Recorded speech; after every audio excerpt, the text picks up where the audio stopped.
வேலூர் மண்ணில் நடத்தினாலும் ஒவ்வொரு ஊருக்கும் ஒவ்வொரு திருவிழா பேர். வேலூர்னா சித்திரை திருவிழா, நம்ம இதில் சொன்ன பௌர்ணமி திருவண்ணாமலையில், மதுரையில் கள்ளழகர் இறங்குறது, காஞ்சிபுரத்தில் ஒரு திருவிழா. ஒவ்வொரு இடத்துலையும் ஒவ்வொரு திருவிழா, ஒவ்வொரு மாவட்டமும் தமிழகத்துக்கு உண்டு. ஆனால் இன்றைக்கு தமிழகத்திற்கு ஒரு சிறப்பு என்று சொன்னால் ஒவ்வொரு மாவட்டத்திலும் புத்தக திருவிழா நடக்கிறது.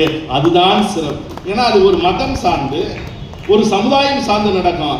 ஆனால் எல்லா மனிதர்களுக்கும் சார்ந்து நடக்கிற ஒரு மாபெரும் விழா என்று சொன்னால் அது புத்தக திருவிழா என்பதுதான் சிறப்பானது. இங்க அருமை நண்பர் ராஜன் பாபு இருக்கிறார். அவரெல்லாம் நல்ல எழுத்தாளர். நான் படிக்கிற காலத்திலேயே எனக்கு பல விஷயங்களை சொல்லிக் கொடுத்து என்னை வளர்த்தவர் என்கிற ஒரு பெருமை எனக்கு உண்டு. அவரை இன்னைக்கு சந்திக்கிற வாய்ப்பு எனக்கு கிடைச்சது, ரொம்ப மகிழ்ச்சி. இன்னைக்கு மகாத்மா காந்தி அவருடைய பிறந்த நாள். நான் பாரதியை பற்றி பேச வேண்டும். ஆனால் மகாத்மா காந்தி இந்த மண்ணுக்கு சுதந்திரம் வாங்கி தந்தார். வேலூருக்கு ஒரு சிறப்பு என்னன்னா, காந்திஜி அவர்கள் வேலூருக்கு வந்து நம்ம ஊரிசு கல்லூரியில் இருக்கக்கூடிய ஒரு அறையிலே தங்கி இங்கே இருக்கக்கூடிய மத்திய சிறைச்சாலைக்கு சென்று அங்கே ஒரு மரம் நட்டு இருக்கிறார். அந்த மரம் இன்றைக்கும் இருக்கிறது. அதுதான் வேலூருக்கு மகாத்மா காந்தி இந்த மண்ணிலே கால் பதித்தார். இன்னும் சொல்ல போனால் காந்தி விடுதலை பெற்று தந்தார்.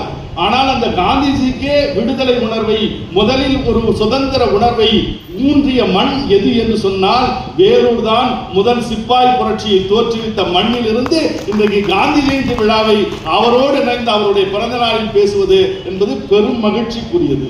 நான் மெல்லிய தமிழுக்கு மீசை முளைத்தது என்று சொன்னால் முறுக்கு மீசையும் முண்டாசும் சுடரிடும் கண்களோடு பாரதி தமிழ் எழுத வந்த பிறகுதான் மெல்லிய தமிழுக்கு மீசை முளைத்தது என்று சொல்லி பாரதியை பற்றித்தான் நான் சில கருத்துக்களை ஒரு கால அவகாசத்தில் உங்களோடு பகிர்ந்து கொள்ள போகிறேன். என்னன்னா, அண்ணல் காந்தி அவர்கள் விடுதலை போராட்டத்தில் வெள்ளை ஏகாதிபத்தியத்தை எதிர்த்து நாடு முழுக்க சென்றிருக்கிறார். சென்னைக்கு வந்திருக்கிறார்.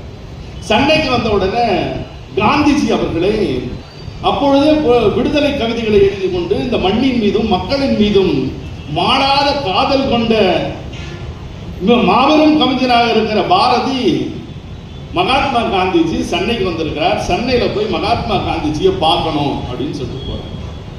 அப்பாயின்மெண்ட் எல்லாம் கிடையாது, நேரம் உள்ள போறார். அவன் கம்பீர கவிஞர். நேரம் உள்ள போயிட்டு மிஸ்டர் காந்தின்னு பேசுறாரு. எல்லாம் பாபுஜின்னு வாங்க, எல்லாம் மகாத்மா ஜின்னு வாங்க. அவரை பாபுஜி என்று சொல்லி அழைக்கக்கூடிய அவரை பாரதி என்ன சொன்னா மிஸ்டர் காந்தின்னு போயிட்டான். நேரா போயிட்டு மிஸ்டர் காந்தின்னு சொல்லிட்டு அவரோட